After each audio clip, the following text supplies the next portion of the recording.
course, this is a national problem, the issue of what's happening to our railway network.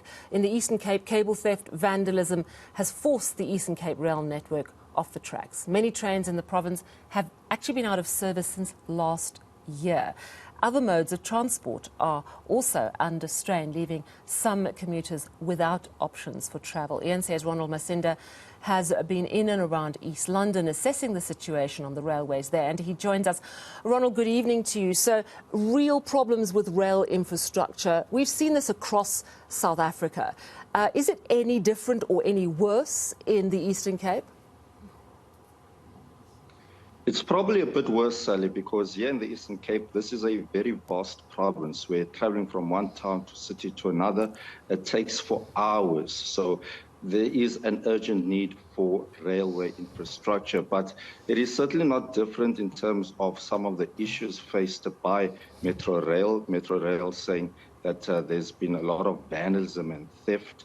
And this could also be attributed to the lack of security to protect rail infrastructure.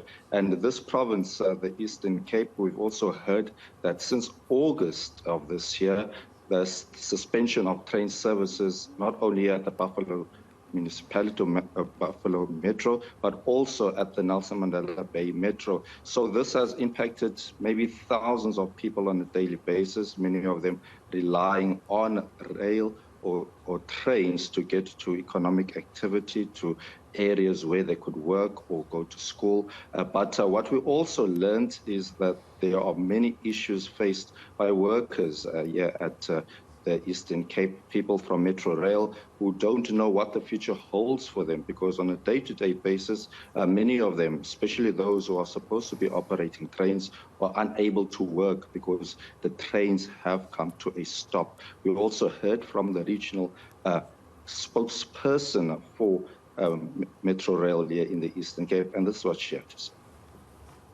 As a region, we were affected by the vandalism that has been happening in the provinces. We know that Prasa has been hit by the scourge of infrastructure and rail network vandalism.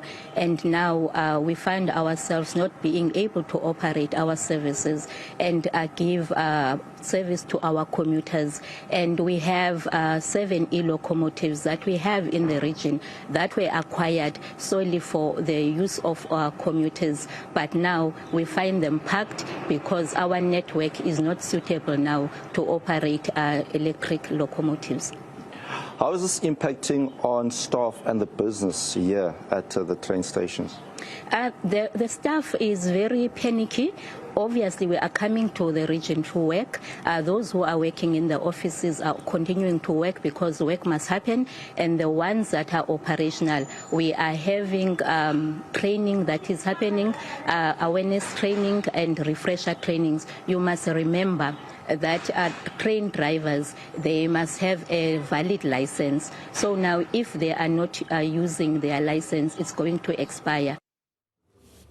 And of course, around every train station, when it draws passengers, those passengers want something to eat, something to drink, something to read. So there's a network of small businesses that operate around stations. They, of course, have been affected too. Tell us about that.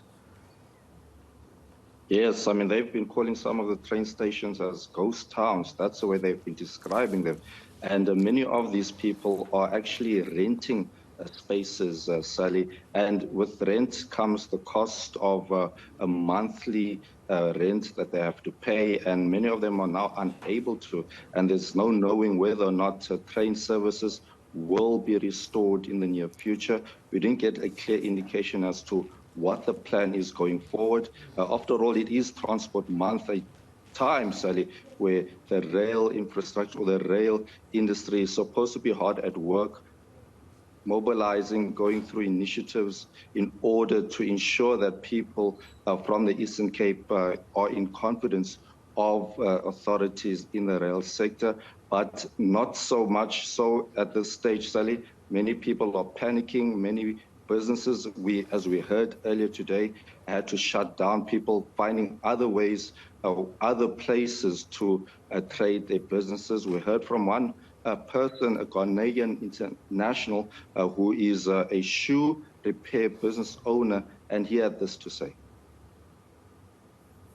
It's affected a lot of us because when the train is running, they bring their shoes, and they later when they are from work, they come and fetch it. So right now when the train is stopped, everything is also stopped.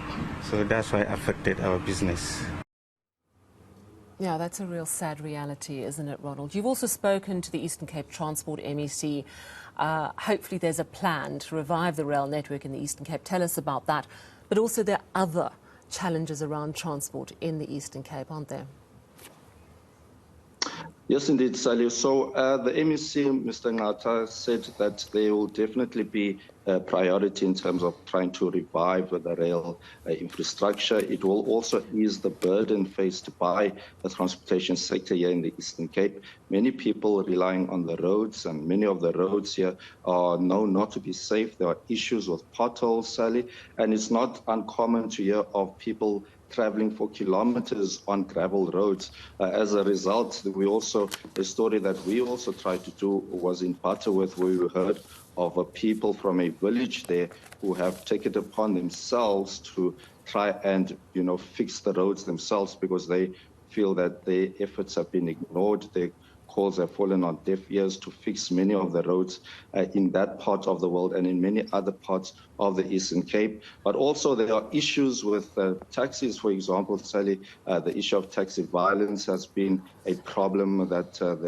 the Transport Department has been trying to resolve. Buses have been attacked. There have been several bus attacks, people being attacked while driving on routes in the Eastern Cape. So there are many other issues, and also road carnages have been a cause for concern this year. I mean, this week alone, 13 people were injured, some of them seriously injured, near the King Paulo Airport here in East London. So there are all these other issues that the department also needs to take into consideration, especially as we head to a very busy time of the year, which is the festive. Yeah, absolutely. Thank you so much. Coming to us from East London, eNCA's Ronald Masinda there. Still to come on